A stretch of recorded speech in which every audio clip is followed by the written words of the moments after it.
Unbox these earpods with me. Nabili ko tong earpods na to sa Beyond the Box. Sobrang na-excite ako kasi napaka-nostalgic nitong earpods na ganito, yung may cord. Ayan no. Kasi 'di ba dati free yung ganito sa mga Apple products. So ayun siya guys. Bumili ako nito kasi at least ito hindi nalolobat. Pero meron ako dito ang AirPods 4 na may noise cancellation.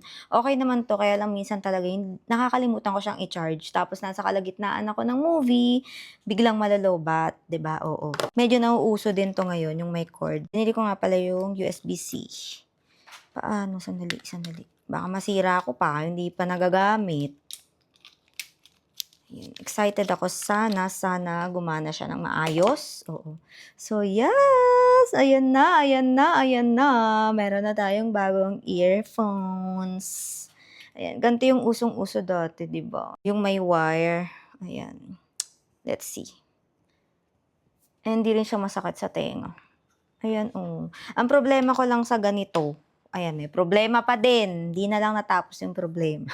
Okay, ang problema ko lang kasi sa ganito, minsan nakalapag yung phone ko, naka-earphone. Tapos, syempre, nakalapag yung phone ko, aalis ako, mahahatak. Makakalimutin pa naman ako, so hindi ko maaalala, nakasaksak siya dito. I heard, crispy daw ang voice pag ito ang gamit. So, try natin. Gamit ko na ngayon tong earphones.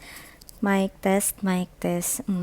Kamusta yung sounds? Maganda ba? Siguro gagamitin ko to madalas dito sa laptop ko pag manonood ako ng movie. Kasi mahaba-habang time ang kailangan gugulin para matapos yung C-drama na yan. Kaya kailangan, yun tayo sa hindi charge. So, ayun lang. Bye!